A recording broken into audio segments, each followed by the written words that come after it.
start the show. The Good Life with DT. It's Nicole. Welcome to the Good Life. You are now listening to the Good Life Podcast. Good Life. Good Life.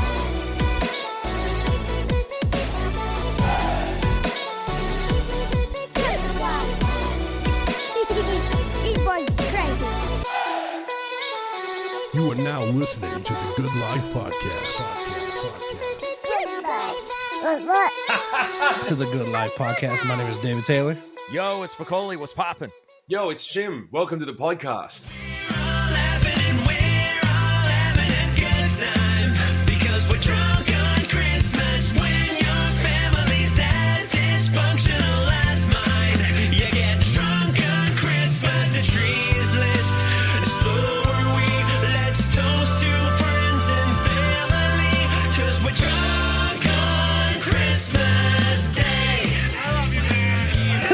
Fuck it, there goes his intro. This is the intro. No, let's get straight into it. There's no intro. There's no.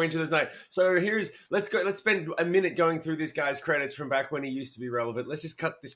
Are we allowed to swear, by the way? Are we allowed Say to whatever you want, man. Let's just cut the shit and just talk about what's going on now, because no one cares. Like, just how do we get through today? How do we get through this week? Let's find some music to just live by and rock our lives together. Let's do it. I'm good with it. Let me at least say this for people listening. This is Shim, formerly of Sick Puppies. Yes. There we go. Now let's There's kick it that guy. off. Yeah, man, yeah. Dude, it's going to be wonderful. I am looking forward to this. Thank you so much for having me. Thank you so much for the invite and the little ego stroke of like, yeah, people are anticipating this, even though you've had like Hollywood Undead and Red and all these amazing bands come on. You guys are crushing it. So congrats on the podcast and mad props to everyone listening for supporting indie music, podcasts, everything. Awesome. Dude, Good thank work, you. guys. No bullshit. Whenever we did like this reveal that Spicoli was joining the podcast, and this was like his big reveal. He's like, we're going to get Shim from Sick Puppies on. That was like the kickoff to it. So, there's no bullshit about anticipated. I don't think so. Do you think, Spicoli? No. Look at Here's his what I face. think. Look at his face. I was so mad at Shim because it took months and months. He's like, why don't you get a few warm-up bands underneath? And I'm like, you know how long I've been interviewing bands for? Get on the podcast. Stop just delaying. I thought you hated me or somebody was calling you and saying, don't go on the Good Life. Well, I'll tell you what.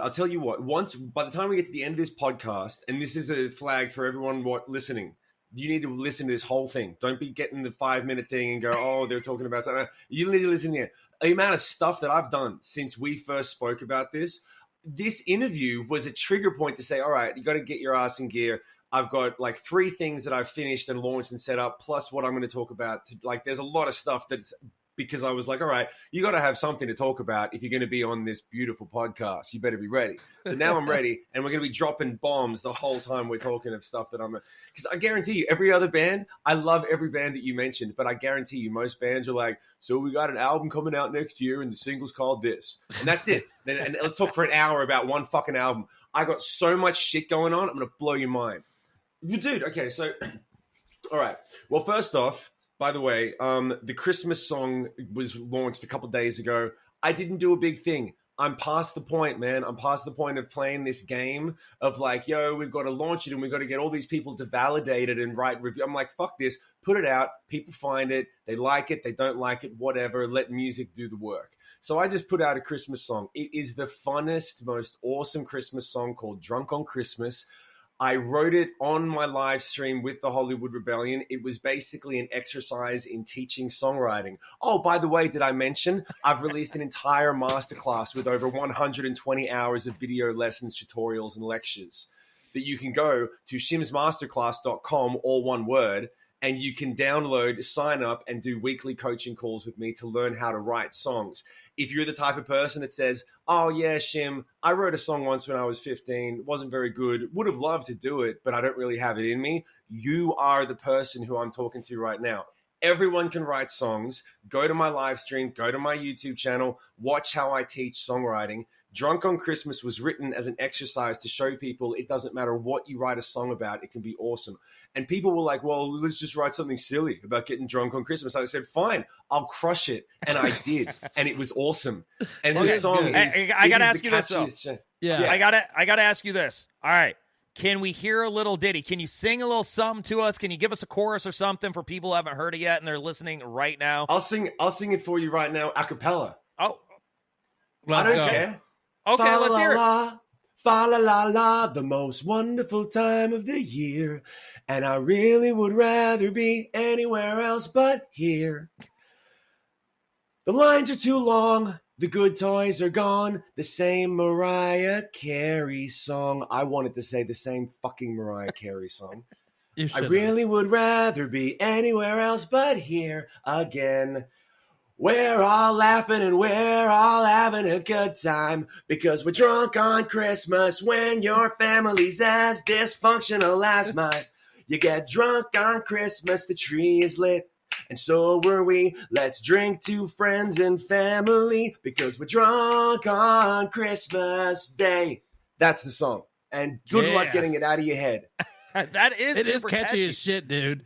I listened to it the other day on the way home from work, and I was like, "This shit's catchy as fuck, dude." Dude, Good it's job, catchy. man. It's not rock and roll. It sounds like something from a classic Christmas movie when we were growing up. And it's like, it's designed to be fun and awesome. And everyone who I show it to literally says, thank God someone mentioned that fucking Mariah Carey song. Why doesn't someone do something about this? This isn't fair. Every year, it makes it feel like the year just went by like that, like nothing even happened. Let's put this on a Hallmark movie, bro. Dude, I love it. But that's one. And then I've got 3 other songs coming out in December. So go to my Spotify link that's going to be linked in the description of this podcast and blah, blah, blah, blah, blah. Go to the Spotify link because I'm dropping 3 more Christmas songs that are metal as fuck. I've got a metal version of Jingle Bells, a punk rock version of one of the other ones, all the classics. You know, I'm fucking blanking on it now. I hate it when that happens. But yeah, those ones. And actually, I can play you a little bit of that in a second. I'll play a little bit of that when we come back. I've just got a new mix that's on my computer here, so I can play that through the speakers. You said a metal version of Jingle Bells? Yeah. I've got a jingle. Hell it's going to be screamo, and I've got the kids singing in the background. It's going to be great. My kids guest on all my songs now. Hell yeah. That's amazing. That's dad life right there, though. How is dad life going for you?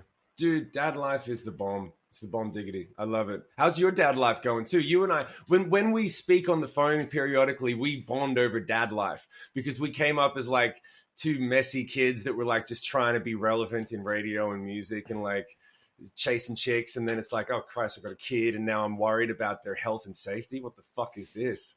Yeah, it's crazy. You're telling me, dude. Yeah, I couldn't believe like how much healthcare went up once you have kids. Like getting on the family healthcare plan. I'm like, there goes my entire paycheck. I have nothing left. Dude, there goes your entire youth. Yeah. Right. No wonder why my hair is gray. I'm just wearing a hat now. I'm like, damn, man. How do you stay so good looking, Shim? Why are you always so sexy? What's the secret? We'll be back after a quick break. Up in the castle, evil mischief stirs. Plan number 42. I shall turn myself into a cat and get adopted by the butcher's daughter so I can learn all her secrets. Then, I will use them to make her fall in love with me. What do you think, Wilson? Hey, check out 1v1 Me DM on all podcast platforms to see more of Dracula's perfect plans at finding true love.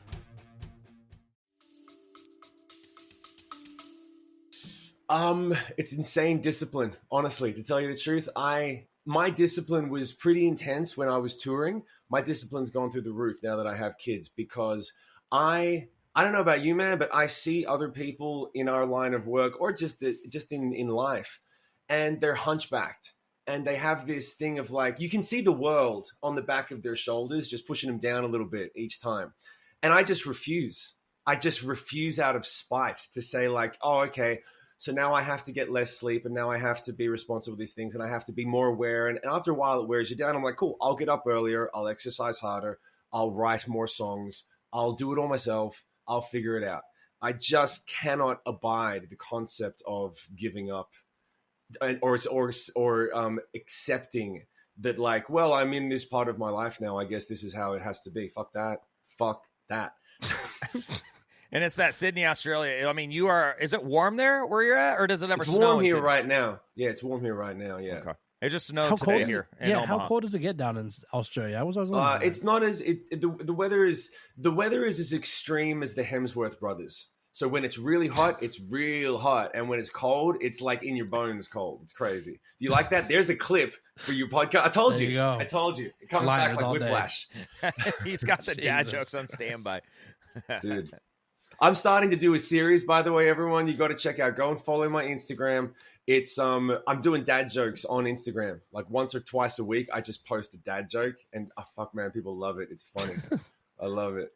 I have been checking those out. Those are funny as shit, man. Yeah, How many kids do you have, Shim? I got 2 kids. I got a 6-year-old and a girl coming up on 9 years old. And I posted a shout out. I started literally, honestly, I'm not kidding when I said this interview was the trigger point.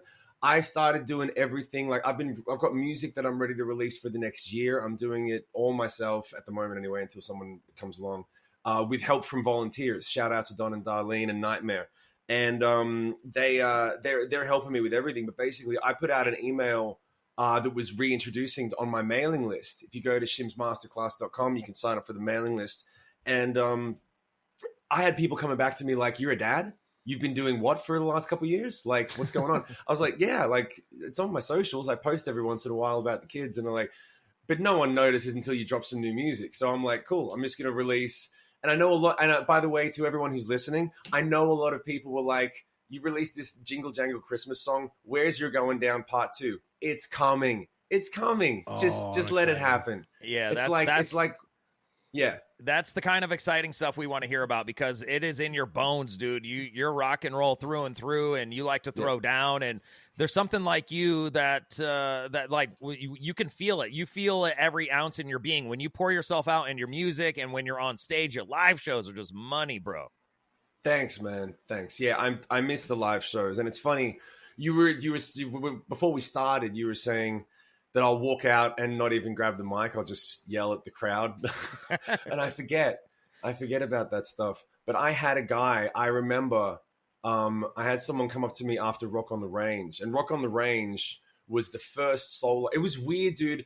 It was really weird. I think I mentioned this to you. Did I tell you about this with Rock on the Range? You did. When I was like thinking about doing the solo thing, I didn't want to go solo. I wanted to be in a band. I didn't like not being in a band. I didn't want the band to end the way that it did.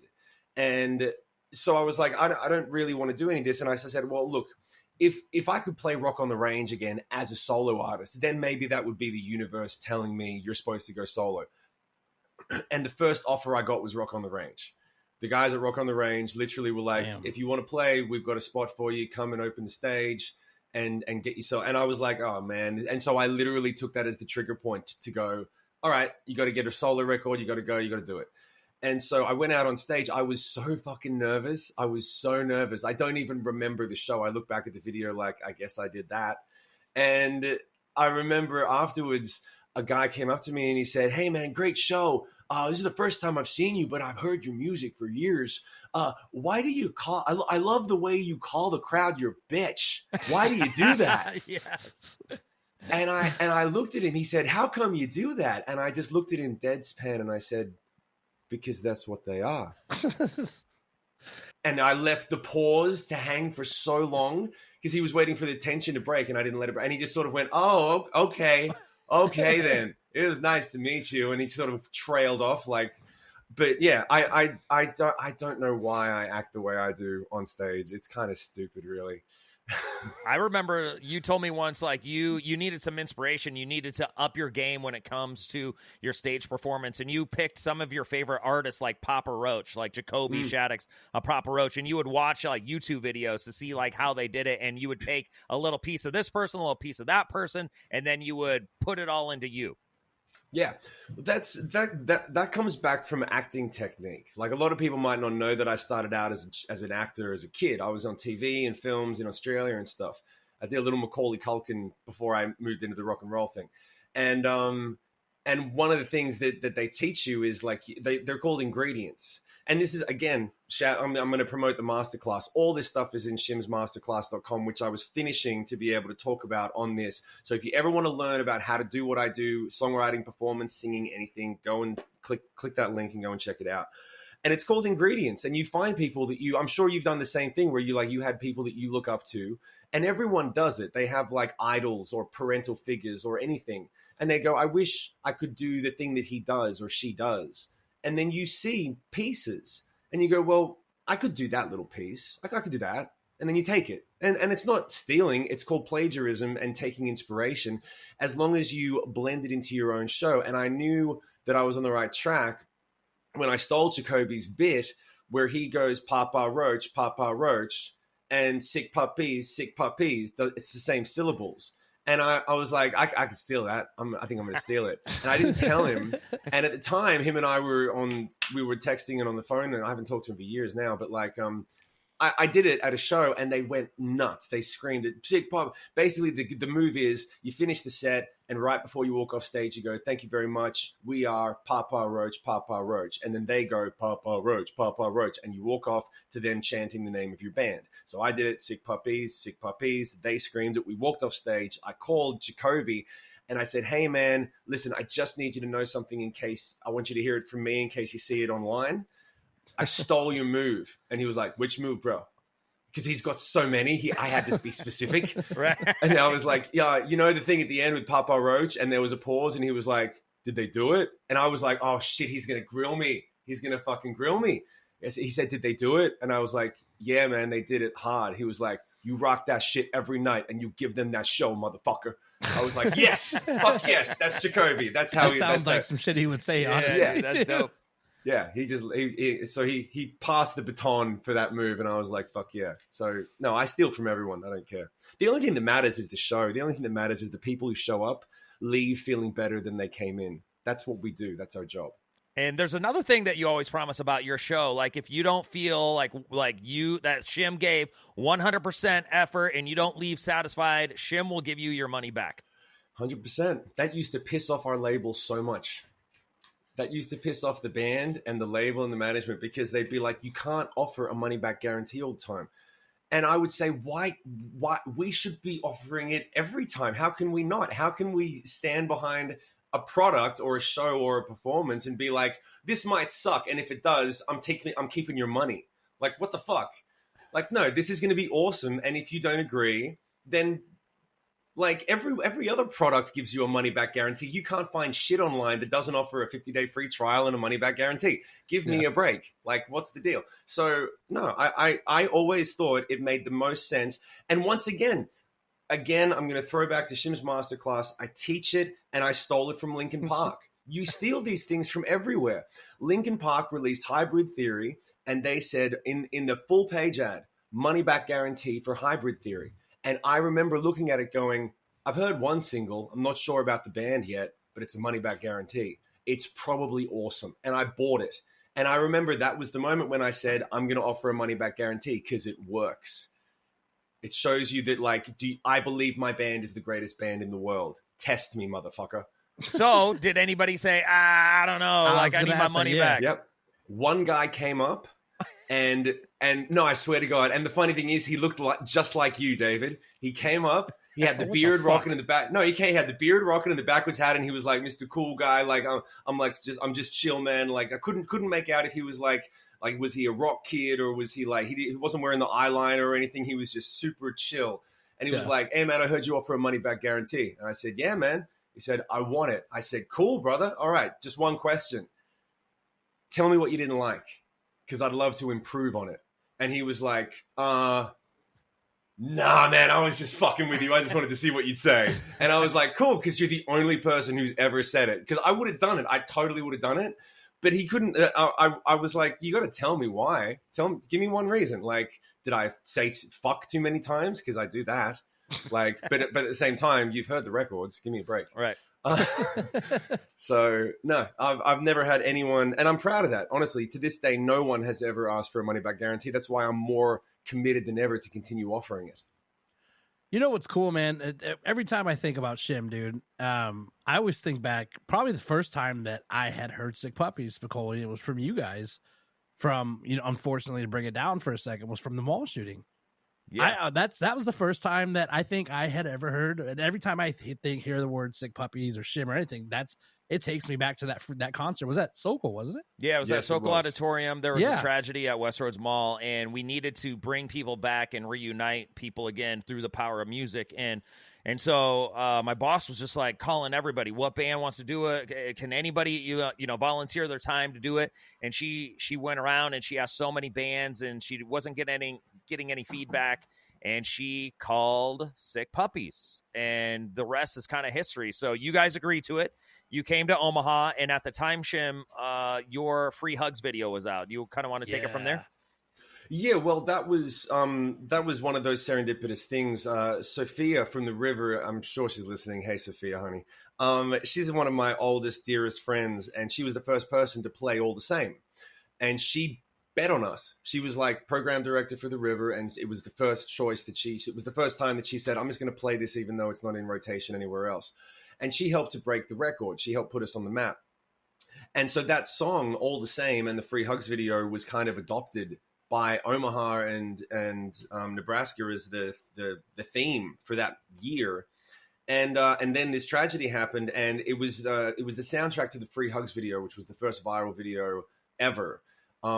If you were paying attention back then, you'd remember like there was this video that was in your face for a whole year. We were on Oprah and Jay Leno and all that stuff, and it blew up the band. And it was great and that's why, like, for example, when I had to think about, okay, I'm going to release new music and I've got this Christmas song, but people might want You're Going Down. And I just was like, fuck this. Free Hugs was the biggest thing the band ever did for a long time there. And it was about peace and love and bringing joy and bringing people together and just having a good time and being kind to each other. So that's why I released Drunk on Christmas, because I'm like, music is music and it doesn't need to be put into any specific box. And the Free Hugs video and the way that Omaha embraced that song, and the fact that we were then invited to perform at this show, and we invited to write Love on Her Arms, which was a charity that was for young people that were dealing with feeling disenfranchised.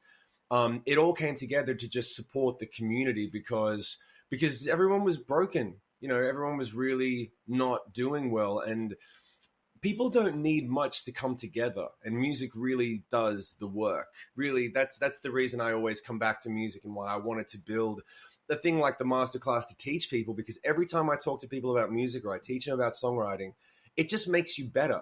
It just connects you more to yourself, and it connects you more to the people around you. And that's why one of our fondest memories is that exact show. And the fact that you remember it, brother, proves that like that's the power of music, and that's what it's for, you know.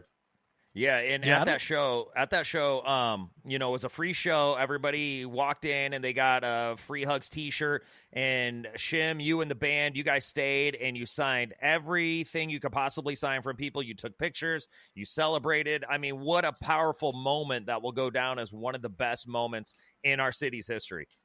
Oh, well, that's a big call, but thanks. I remember it's one of the biggest memories of the band's history for sure.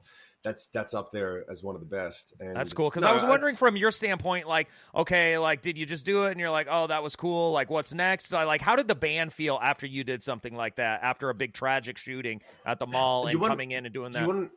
The truth is that it was the first time that we felt, well, for me anyway, I don't know about the rest of the guys, but it felt like when the Free Hugs video happened, everything was like, it was like being on a train and everything moves past at light speed. Like, you can't absorb anything. You're just on this train and the only thing you can make out is your seat and the person opposite you and whatever you're doing.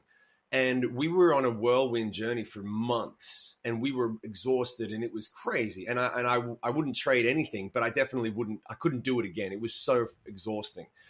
And that particular gig was the first time that we stopped the train and we got off and we looked around and we said, oh, we're actually doing something valuable.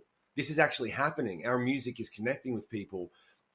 We're able to, and it was the first time that we stopped to absorb what we had created and share it with people.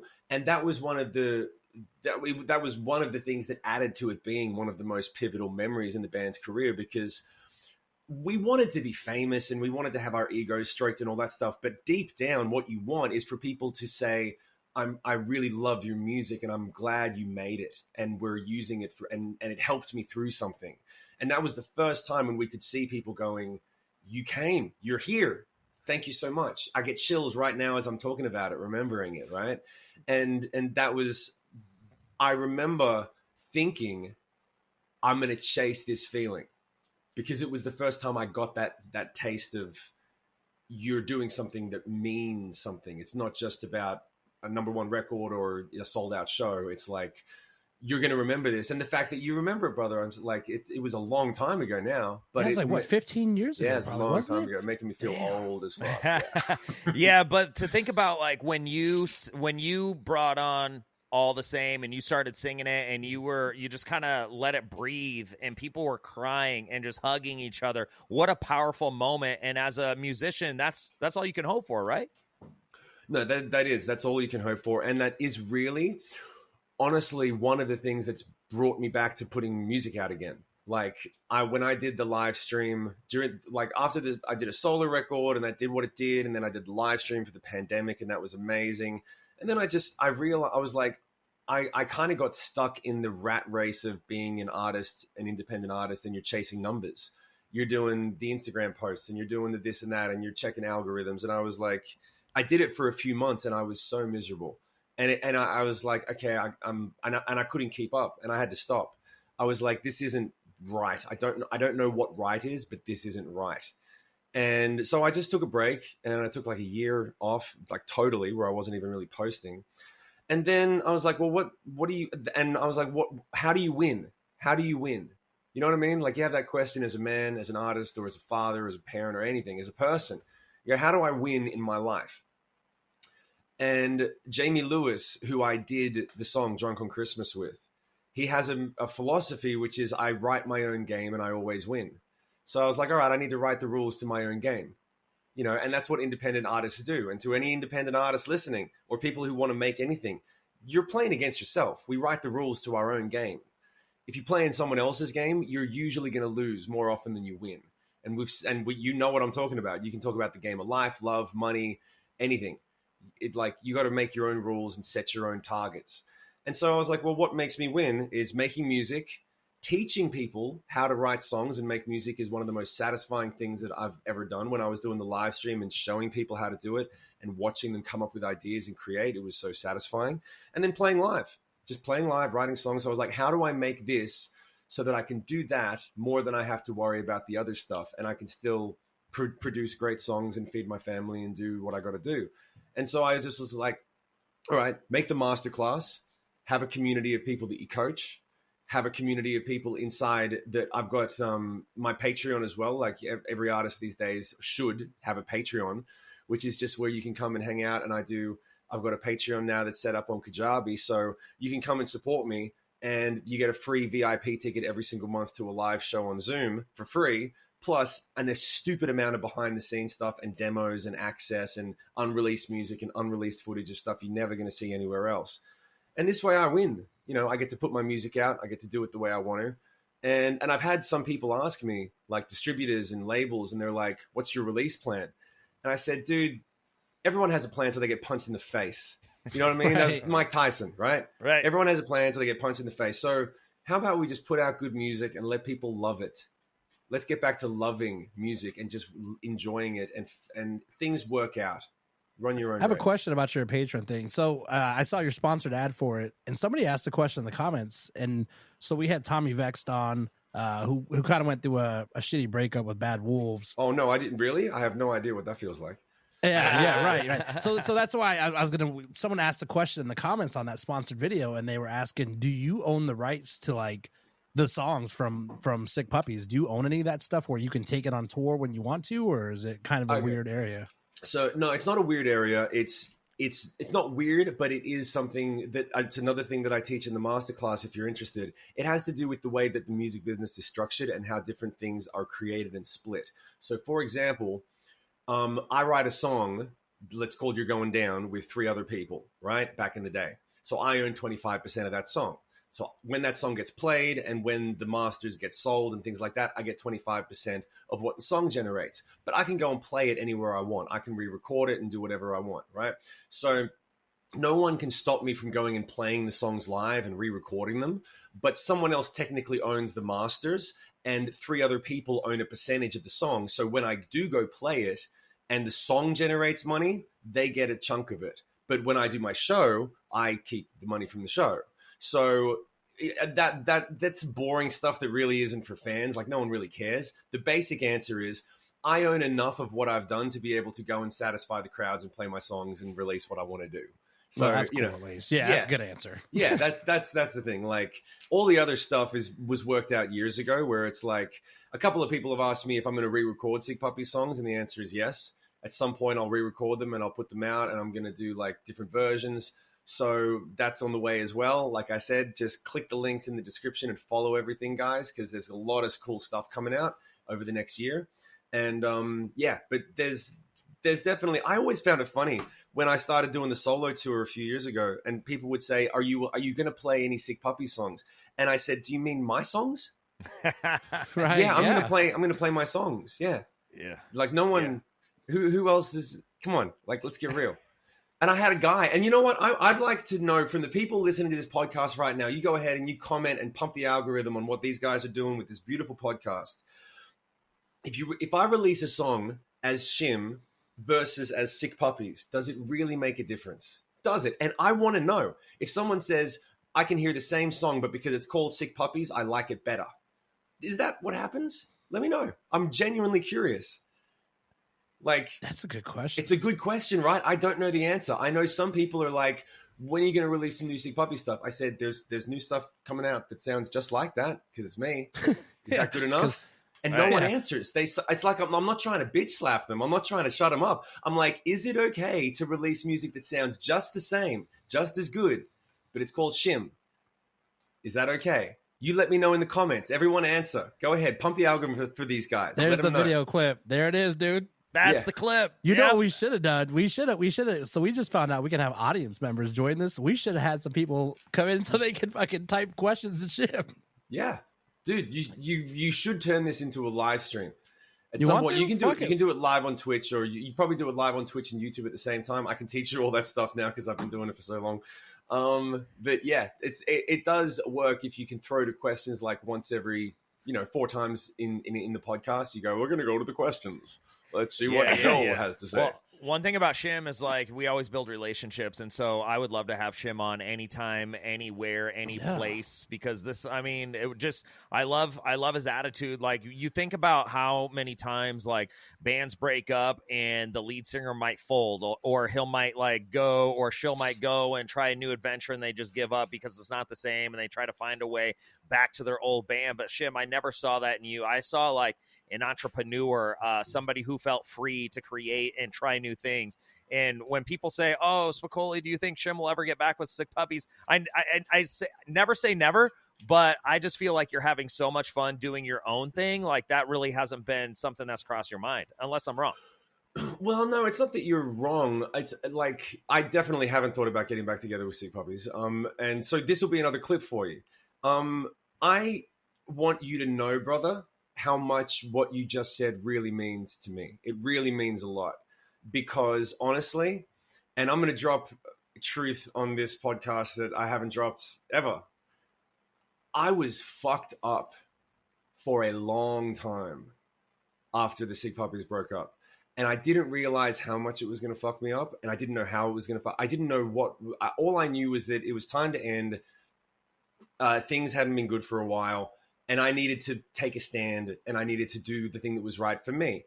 But then afterwards, I was like, I didn't realize, man. I used to do posts for months afterwards. I would be like, "Hey guys, I'm going to do an Instagram post. I've got a new song," and I would go, "Hey guys, it's Shim from Sick Puppies," and then I'd have to re-record it, and then I'd say it again, and I'd be like, "I don't know who the fuck I am. I don't know who I am without the name Shim from Sick Puppies." It was intense. And then when people would come and be like, fuck you, the band broke up. And I'd be like, dude, things end. It had to end. Like, give me a break. But after a while, I was like, all right, well, if I release music on my own, is it good enough? And am I going to just, and exactly what you said, I could have done a carbon copy of Sick Puppies. I had people come to me as soon as the band broke up, and they said, find 2 other people and hit the road and play Sick Puppy songs and just do what you did, but don't call it. And I was like, that's fucked. That's lame. And also I'm like, no, that's just not on the cards. Right. So I didn't know what to do, man. I didn't know what to do. And I can understand why people were like, you're taking too long to make music. But honestly, dude, and people think that I'm being humble. I'm not. I really didn't think anyone would care. I just genuinely didn't think if I released any music that wasn't called Sick Puppies, that people would just, not that it would be negative, that people would just go, what? Like, it just didn't happen. Like, nothing would happen. So putting the music out became difficult for me. I was like, I would put it out, I'd have all this baggage and all this attachment to it. So to get to the point where I was like, I'm just going to release music and I'm going to interact with fans and I'm going to say thank you. And I'm going to just, and the money falls where the money falls and the music falls where the music falls, and make it. And this is, and honestly, dude, the masterclass thing that I keep coming back to was one of the turning points where I was like, you have to make it as a gift. You have to create things as a gift. Rick Rubin said it best, where he said, everything is ultimately an offering to God, regardless of your faith choice. So if I make things and present them as an offering, as a gift to whoever can receive them, then I win. Then I win. And that's all I want, is to just be able to put it out and go, this is, and every piece of music is going to be up to my standard. There's not going to be anything that's like a fucking demo, or I'm just trying to get paid, or I'm just trying to whatever. It's like, I'm going to put it out because I believe in it and because it's great and because I think it's valuable. Because then when people come back to me and say, I love that song, man, I'm glad you put that out, then I win. And that's all you can ask for. You know what I mean? So I love that attitude, man. Yeah, I love that attitude. I think it's the right approach, and how humble and full of gratitude you are, and you know you're doing what feels right in your heart, and that's what makes each song a little bit more special. Like you call it a gift, and people appreciate that. And I hope that everybody's been supporting you, you know, for what you're putting out there and the good that you're doing and the smiles that you're creating and the music that is just, it's so freaking awesome, dude. I mean, I believed in you in a long time. I believed in you when you were in Sick Puppies. I believed in you as a solo artist, and just, it just feels good. Whenever like we talk, I feel like I'm being life coached. Like, but not in a bad way, but like in a good way. Like, man, I'm going to walk away feeling good and inspired and motivated. David, do you get that feeling from Shim? Yeah, he's super, super positive, dude. It almost, is it more freeing for you as a solo artist, do you feel like? I mean, I am technically more free. It wasn't freeing for a long time. Like, I decided when I was going to come on this podcast and when I was going to release new stuff and make a plan for next year to release new music, I was like, if you're going to do it, you just got to put it all out there. So no, it wasn't freeing for a long time. For a long time, I was scared and trapped in this like Sick Puppies bubble. And Sick Puppies was great, but it wasn't Linkin Park. It wasn't like we sold 20 million records. It was just something that was valuable, and the people who identified with it, they carried the music, and it was great. But I was so attached to it that it was ultimately holding me back. And that's the thing that I learned. And, you know, you read your books and you watch a couple of Tony Robbins clips and shit. But like sometimes when you look at it and you go, well, whatever you're holding on to is ultimately what's holding you back. And you cannot evolve past what you cannot get past. So I was like, I have to just free myself. Like, there's no one else here anymore. There's no band, there's no managers, there's no labels, there's no whatever. I'm like, it's me and my fans are more than enough. And I'm going to make little gifts. I'm going to make presents for people to take in their lives and to have for themselves. And that was what freed me. So now I'm like, I tell people like, I'm retired. I don't play this game anymore. I'm retired from the game. And now I exist for you guys. That's so cool, man. And you did have to find your way to reinvent yourself. I feel like, you know, there's a lot of opportunities, and you've taken advantage of a lot of opportunities that have knocked on your door. You've been able to dabble in this, like you started as an actor, you turned into a musician, and now you're coaching people like how to do this. I mean, the songs that you created were so special, and they connected with people. I mean, imagine this master's class, like where people are like learning and they want to know the craft of songwriting, and you have a pro who's had like singles that have been on the radio and blow up, and YouTube videos that have got like, you had the first viral video. I mean, that's wild, dude. Dude, I might sign up for it, to be honest with you. Just check it out. Dude, I might check it. I'm going to. So let me just give it the quick wrap before. So here's the deal with the masterclass, okay? Since you introduced it, Spicoli. Right now, if you go and click on shimsmasterclass.com, the link's going to be in the thing. There is a massive discount for Black Friday and the holiday season, okay? You get a weekly coaching call with me on Zoom where you can show me your ideas and we piece them together, and I'm going to help you craft your songs. There is a community inside Kajabi where we connect daily, and I can check your song ideas and other people that you can collaborate with. If you live in a town where there's like, well, I thought about doing this, but I don't know any creative people, that's what the internet's for. This community is built for you. So you can go in and you can meet other people who maybe always wanted to do this, and you can write songs with them. If you want to do lyrics, but you can't do music, other people write music and can't do lyrics. You will find people to meet and work with. I built this specifically to have what I didn't have when I was starting out. I wish I had something like this when I was starting to do music, where you get stuck with whoever you're around. And then eventually I was able to meet Emma and start the band, but I kicked around with a lot of fucking losers before that. So you want to meet people who are on the same wavelength, that are on the same trajectory, that want to create from a holistic place. And that's why I made it. So go and click the link now. If you're listening to it after Christmas, then click it anyway. But there's a big sale going on. I've made it really cheap for everyone. And it's 120 hours of footage. There's 20 hours of video lessons going through every single thing I've ever learned in full detail with homework and everything. And then there's 100 hours of live songwriting sessions where you can watch me writing songs live. And then the songs that were from that masterclass are being produced, and those are going to be the first releases next year. So they're supporting the masterclass, and you can see how to write a song from beginning to end, from the beginning idea of just doing an interview with Spicoli, and that's the opening line to the song. And then suddenly we've got a finished song that's on Spotify and maybe on the radio. And I'm telling you, dude, a couple of these songs are singles. I'm going to pitch them for the radio and I'm going to get them charted so that I can say beginning to end, here's how you do it. And then people can learn. So fucking cool, dude. Yeah, that's rad. Really cool. Question though, I bet some people are listening, some local artists are listening, and they're like, okay, if I sign up for the masterclass, what does it take to get Shim to guest feature on a song? Is that something you offer? Yeah. I've done my first guest feature on Alien, who he has a different. I've got to remember it because it's Forged in Fire is the name of his artist group. Okay, it's metal, it's dark and heavy shit. And he hit me up and I've been coaching him for 3 years. He was one of the first people inside the Hollywood Rebellion on Twitch. And he was like, would you guest on this song? And I was like, yeah, man, he's been releasing songs. He's got a YouTube channel. He's putting them on Spotify. He's doing the whole thing. And his stuff is dope. And I was like, yep, let's do a song. So every once in a while, I'll just do a guest for someone who has proven themselves and who has actually gone all the way. So yeah, if you want that cherry, you got to do the work. But yeah, you can have that. I've got no problem giving that to whoever steps up and does the work. So, yeah, I feel like that's like the top dog, like you graduate the masterclass, and the top prize would be like getting a guest vocal from Shim. Yeah, no, I'll do that easy peasy. Yeah, that's like I said, man, it's all a gift. It's all a gift. So yeah, go and sign up for that. And then also if you want to see a whole bunch of behind the scenes footage and old documentary stuff and old performances from Sick Puppies, on Kajabi is also, I've moved my Patreon over to Kajabi because it's just better. And there's an entire community that's just for fans. If you don't want to learn how to write songs, but you want to hang out and you want to get private performances and you want to hear early songs and demos, as I'm writing stuff, I throw voice memos up on there and just be like, hey, does this suck? You tell me. And just getting people involved and invested. So if you want to just hang out and join me on the journey of the new record and the new music, click the link and sign up to the Kajabi fan site.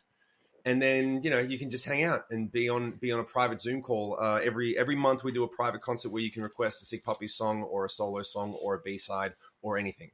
So man, you have really thought everything through and through. You got it down pat. I bet people listening right now will like, how can we get you back on the road? How are we going to get you back in America? You're in Sydney, Australia. How do we get you back in America to come play a live show?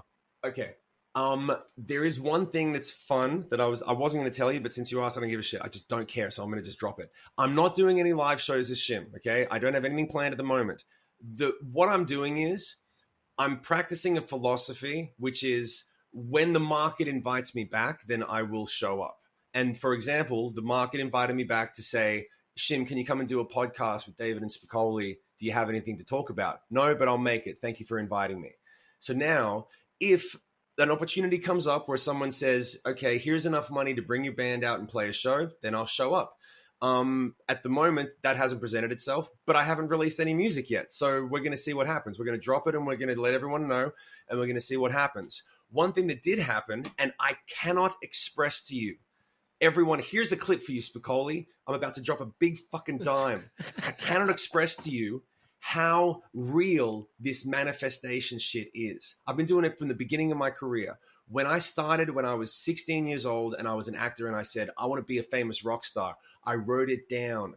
On the top of my diary, I wrote Conquer America, and I defined it. And I said, #1 record, platinum record, tour with my favorite artists and have them respect me. And I achieved all of that. And when I was like, okay, at the beginning of this year, I was like, what are you going to do? You're going to make new music. How are you going to do it? You got to have a masterclass. You got to build the Kajabi. You got to do X, Y, Z. Build these things, and then eventually the market will invite you in if you're doing the right thing. And you called before I was even finished, right? So talk about manifestation. And then I was like, well, what about touring? What about singing live? I really love playing live and doing it. I was like, well, at some point I need to be invited back. I can't just try to force it to make it happen because it doesn't work that way. The universe needs to open up for you. And I was like, well, what would be the perfect situation? Since you're writing shit down, Shim, what would be the perfect situation? Well, the perfect situation would be that I would front a band that has an orchestra and a choir that does like rock operas, that only tours in Europe, that is like deep level artistic music. And no shit, I got a call from Yoav Goren, who is a film composer who has a project called Globus that has never done any live touring. And it's literally orchestra, choir, humongous rock concept stuff. And he said, I'm thinking of taking this on the road. Are you available to talk about it? And I got on the phone with him. And so now I'm working with him to sing live for this band that's going to be prog rock, or orchestra, like a full orchestra, full choir, full thing. And I'm still pinching myself like, okay, this isn't going to work out. Like something's going to go wrong. Something's going to happen, whatever. But honestly, every time we get on the phone, we're conceptualizing a show and putting together a rock opera and doing this whole thing like Green Day's American Idiot type stuff, right, but with more cinematic type vibes. And we're working on that now. So that may be the first time you see me sing live in the near future. That may be the first thing that comes up. We're working on a live recording at a soundstage in LA right now to present it, to show everyone here's what it's going to look like, and then parlay that into live shows. So that's coming up as well. Like I said, guys, you just got to follow the socials. Follow the socials, sign up for the mailing list, join, get on the fucking train, get on board. This shit is happening. It's crazy he brings that up. I literally just saw Bring Me the Horizon recently. I saw some on YouTube recently with those guys, and they did it with like a full orchestra. Have you seen that shit? Yeah, dude, it's so that great. Live performance they did with that? Yeah. Is that kind of what you're talking about? Like that kind of a style? That is the kind of style. The difference with Bring Me the Horizon is that that record that they did, they made the record and then they put on the show after the fact. What we're doing is we're writing it for that. So rather than make a rock record and then add strings, we're actually writing it with strings, with choir. There are sections that sound like something from Braveheart that are like that sort of tone, that big choir, that whole thing. It's like, it's going to have elements of that. So the only difference would be that we're trying to write it from the ground up so that it really utilizes as much of that stuff as possible. And it sounds like a movie soundtrack. And we're incorporating an AI video generator screen on it. So there's going to be live AI video generated stuff while we're playing live. It's next level shit. It is next level. So I can't wait to show you guys. That's the kind of stuff. Okay, you know what I'm already envisioning since we talk about manifestation? I am envisioning this inside the Sphere in Vegas. Dude, that would be so dope. I never thought of that. What a great idea. Oh, you get to the Sphere in Vegas, I'm coming, dude. That's 100%. Yeah, I'm going, dude. We're going. We will be there if you're playing this in the Sphere. And you know what? My buddy helped engineer that. He spent 3 years of his life putting that together. Yes. Dude, can you, after this, can you please give me an introduction to that guy? Because apart from the fact that I just love to talk to someone who's in that project, that would be great. That would be something to shoot for next year. And let's manifest it together on this podcast right now. It's already etched in the audio. Let's go. Like, we're going to make that happen. That would be so dope. That would be so dope. Yeah. But no, it's fun. It's fun, man. And I'm really, I'm happy, man. I'm happy, and I'm really happy to be here. You got all sorts of cool shit going on, man. Dude, damn. I built it for this. You think I was ignoring you? I was preparing, brother. Right. And one thing about Shim, fully prepared, have stuff to talk about, and you're literally doing it right now, and you're doing it your own way, and you're writing it, and you're putting it out there, and you're making so many people happy. And it's just always, whenever I catch up with you, I feel inspired, I feel motivated. I know that you're putting good shit out into the universe, and I'm so happy for you, and I hope you can come back anytime and do it over again. Dude, I think there's going to be a show in the future in Omaha for sure. We have to do something, even if it's an acoustic thing. Like, you know, like I mean, DT's backyard, dude. goes. DT has this Fucking here it huge goes. backyard, loads of money. He has lots of money to fly you into America and play a backyard barbecue show, acoustic style. Let's book it right now. You got lots of money. You speak in my Let's do language. it. You got lots of money, DT. Done. Good Life Podcast presents Shim in my backyard. Yeah. Let's do this. I'm in. I'm telling you, dude. I'll go on the record right now. I'll fly in. Let's do it. I'm probably going to be in LA in January. Let's just do it from there. Really? I'm going for the Globus thing. So I'll just take a weekend. Come over. Let's do it. Shit. Let's do it. Let's do it. Let's make it happen. We'll talk after this. Yeah. We'll figure it out. Yeah, it'll be fun, Backyard man. party. Here we go. Yeah, man. Honestly, dude, I cannot keep up with. I just realized when I was trying to spit all of the things that I've done, I was like, fuck, I've done a lot of shit to get ready for this. I'm like, I did the masterclass and then a new record and then the Christmas song and there's more Christmas songs and then maybe there's some live touring and then this other thing. I'm like, oh shit, I'm getting ahead of myself. But you got me all excited when you asked me to come on this podcast, and I was like, all right, I'm gonna blow their hair back. I'm gonna get a whole bunch of shit ready to talk about. You did it. And play. You did it, man. It's like we only had to ask you 1 or 2 questions, and you filled up the entire time. That's what I'm talking about. Yeah, that's what You were right, Spicoli. I was You right. said- Have you ever? I said, hey, Spicoli, I didn't write any questions down for this one. He goes, don't even fucking worry about it. You just wait. Watch what's gonna You happen. do not need them, brother. You do not need them. Not from me. So like, hold on one second. I'm gonna. Do I have noise? I got echo cancellation on. Here, I'm gonna do this real quick. I'm gonna open up one of the songs on my desktop, and I'm gonna play you what "Deck the Halls with Boughs of Holly" sounds like real quick. Hell yeah. But I need to make sure it doesn't. Oh wait, I gotta make sure it doesn't blast out. But did you have any questions while I'm bringing this up? I'll put this up and I'll get this ready. When are the non-Christmas singles? You said you got some of those coming out soon. When are those year. gonna come out? They'll be coming out next year. Yeah. So like at the moment, we're promoting the single that's coming out. The Drunk on Christmas is being promoted right now, and then I got a few of these songs that are coming out just to kind of support it. And I'm finishing these right now. Like I may sing this song right after we get off the interview. That's how much is going on. So like, nice. Yeah, let me see if this plays real quick. Tis the season to be jolly. La la la la la la la la da da da. I'm gonna have the kids singing in the background, have a whole choir going on.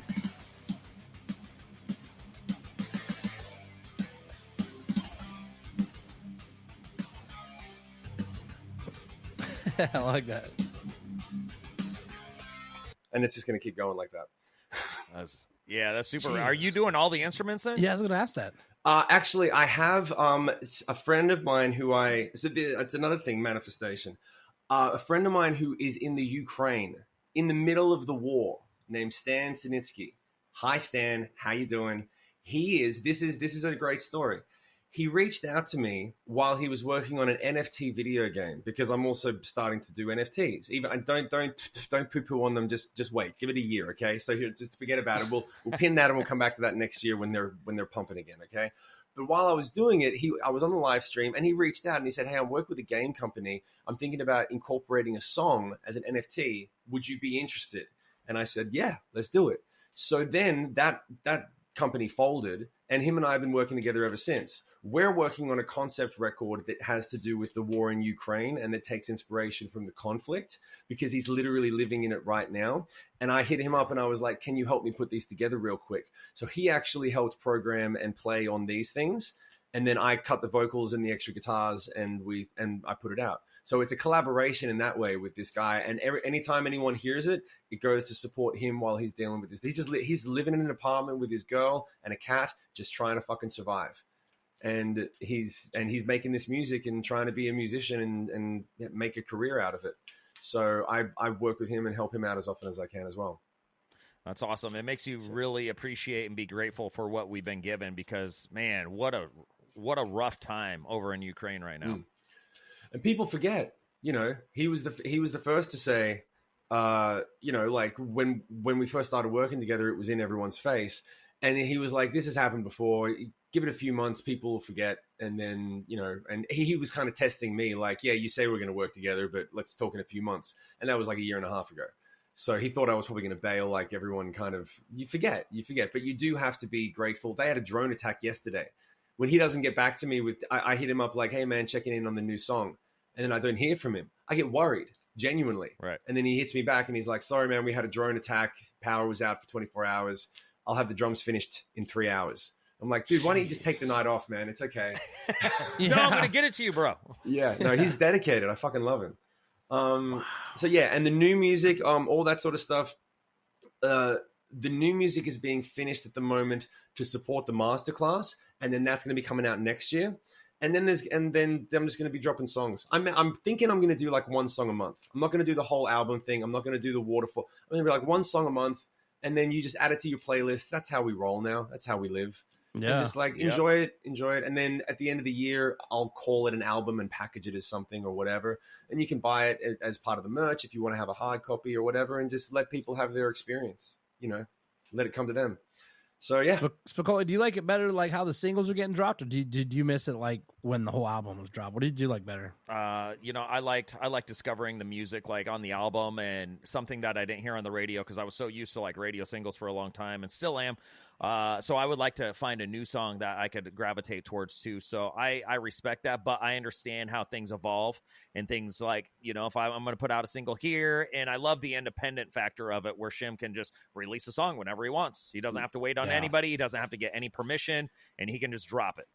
Well, and I tell you the truth, it's liberating in that one sense, because it took a while to really get on board with it. I was like everyone else in the music business. And that's why it's called the Hollywood Rebellion, because I was like, dude, fuck all this. Just fuck, you know, like it's insane. And you, Spicoli, off air, we can talk about things that you can't talk about. I know, but it's like, dude, some of this shit that we have to deal with in the business side, it's crazy. It makes no sense. And then you talk to people and like, well, what's your strategy? What's your plan? And you've got to do it like this. And well, you've got to do it like that. And then you hear a story about a guy named Jason Flom, who was the head of Capitol Records. He's been the head of 3 major labels in his whole career. He's blown up multiple artists over the last couple of decades. He's the guy that should know what's going on. And several people I've heard several people say that when they speak to him, his mantra is, no one knows what the fuck they're doing. Anyone who does is a liar, and just do the best you can. Just make the music and do the best you can. He just comes from his heart. He's a weird and wacky guy, but he's got the cred to match it.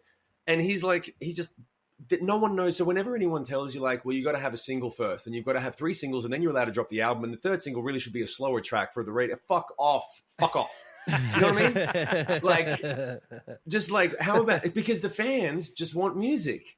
And yes, there are some fans that would like a record. Well, good news, guys. I'm working on a rock opera with a band called Globus, so you'll get it. Other people just want to have a single. Well, I just dropped a song called Drunk on Christmas, and there's other singles that are coming off in the next couple of weeks that are going to make it an EP. But it's technically singles. You can add it to your playlist. And then you want more music, there'll be a song every month that will technically be packaged into an album later. So you can have your cake and eat it too, and then enjoy it.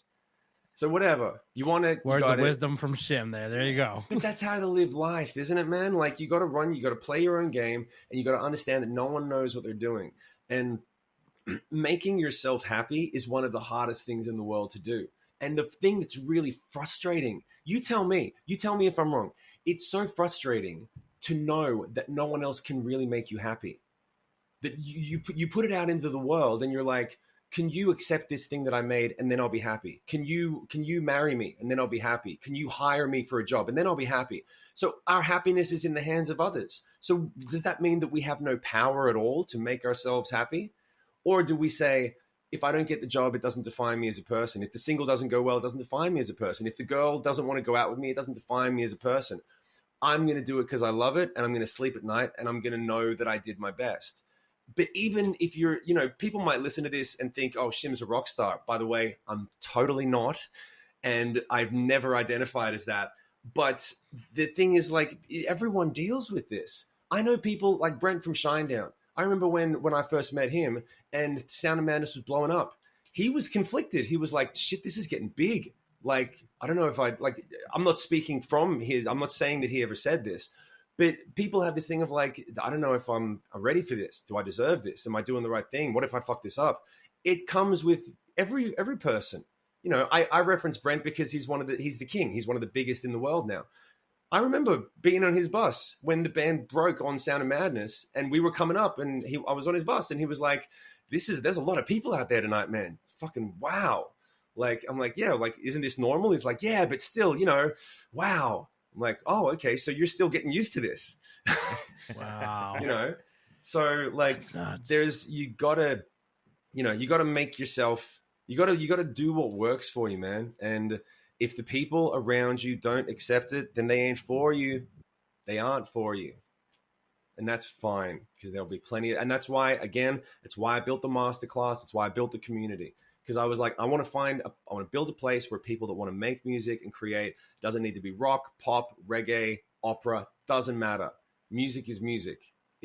Music works when it works, and it doesn't work when it doesn't work. We know when it doesn't work. So let's talk about how to make it work. And that's what the community is. Doesn't matter what the genre is. I love it. Shim, I'm definitely signing up for the masterclass, bro. I'm signing up. And David's a songwriter you. too. He's a musician. He writes songs, and he's been making beats for a really long time. So, I mean, all of this stuff is super exciting, dude. You're going to love it.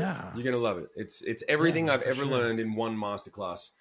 One package. That's it. Just go and grab it and use it for what it's meant for. Just make your life better. Man. Yeah, man. But I love it. I'm so glad to see you guys. And honestly, I'm not kidding when I said I was surprised that you reached out, and I'm surprised that anyone remembers. I'm like just really happy to be here. So thank you very much for inviting me to be here. Ladies and gentlemen, that is Shim on the Good Life podcast, one of Omaha's favorite people, and I can stand behind that. We love you, and thank you for everything that you've done, and we look forward to what you continue to do. Thank you, brother. Thank you for listening. Thank you for having me, and everyone listening. Thank you for listening, and thank you for checking out all the links and all the fun stuff that's coming up. Cheers. Until the midnight hour.